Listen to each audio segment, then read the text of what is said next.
We're talking about 5D food. We wanted to make a new, fresh video. We just posted that one that I shot 6 years ago, back in 2012, shortly before the world came to an end.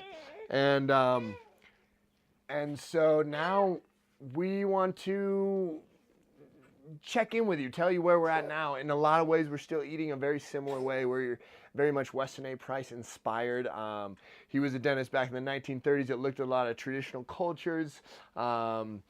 That weren't affected by Western culture. So there's so many different ways of eating different kinds of food within that. And so in a lot of ways, we really still look to that. But we've evolved, we've grown. And one thing I've really noticed is how boxed in so many people are with their diets and in their nutrition. They get into these certain ways of eating, whether it's fruitarianism or raw veganism or paleoism or ketogenic or whatever it may be, is they really get in this identity with that and like kind of box themselves in. And I see it happening in the political world as well. And then we fight about what is the best way. And we all are so adamant that our way is the best way. I really want to talk about in 5D that I don't know what is the best way. And what I'm really realizing is maybe there's so many different paths to get to the same place, you know? And a lot of times when we lock ourselves into something, we're not able to see the bigger picture. We're not able to really like evolve and adapt and listen to our bodies, which is super important. And that's one thing I've really been doing a lot over the last 6 years, listening to my body, watching my body. And we've kind of evolved our diet in that way. Health is a journey. So what we really want to do here on 5D, our child is experimenting and exploring himself and cutting his own hair. Oh yeah, chopping it. You are just getting in there, aren't you? That's basically it right there. We are exploring, trying things, experimenting, different ideas about food, different ways to eat, and we love eating. All right, so we have developed a lot of delicious comfort food style foods that we want to share with you. For a lot of you, this change in your diet might be a new thing. Maybe you've been locked into a very standard American diet, the SAD diet, and you wanted to kind of change it up, but you're not ready to go super extreme with it. So we want to show you a lot of our comfort food recipes. My wife's amazing in the kitchen, and I want her to share with a lot of the things that we've done. And then we also want to talk about, to the nth degree of health, fasting has been a big part of our lives, my life especially. We'll talk about that in a little bit, okay, bud? And so we want to talk about fasting. We want to talk about different things that we know are going on. We want to talk about our friends and the wide array of diets that they're eating.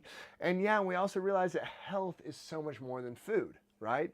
I think I and a lot of people get really locked in about food and nutrition as being like the mainstay of health, but there's really so much more to it than just food. How you sleep, your stress levels. Really, at the end of the day, no matter how good you eat, I think stress is going to trump anything and everything you're doing on the food level. I can speak from experience, and I want to talk about that further. But yeah, come with us on our journey. We're going to roll with many different styles of eating and many different things you can do to give you kind of a real quick version of how we're eating. We've pretty much cut out all grains. We eat a little bit of grains here and there, but only really if they're influenced from a friend or something like that. We don't get too hung up on it. But we eat very little grains because we've realized that those levels of anti-nutrients and phytic acid are so hard to get out. We used to soak all our grains, but we realized that's not quite enough. And yeah, I'll go into more detail on that. So we eat very little sugar, and the sugar we do eat is, we ditched processed sugar a long time ago. We're eating sugar when I'm talking about that in the form of fruit, roots, and a little bit of raw honey. And so we'll go into that as well. Again, going back to my wife, she's coming up with a lot of amazing ways to use roots to make kind of bread-like things. Anyway, we are eating a lot of eggs. We like our eggs. A lot of vegetables, steamed vegetables. And another big thing is cod liver oil. And I want to talk about the importance of that and where we're getting that from as well. So yeah, tune in, check us out, subscribe. We're going to do a lot with food as well as many other things. And really at the end of the day, the main thing with food is where you're getting it from. And a lot of what we are really on the road to do is get the freshest, best food we possibly can from the garden, from outside, from nature. There we go. Look at that. So, yeah, 5D Food, getting into it. Subscribe. Check it out. Come eat with us. Love you. Ciao.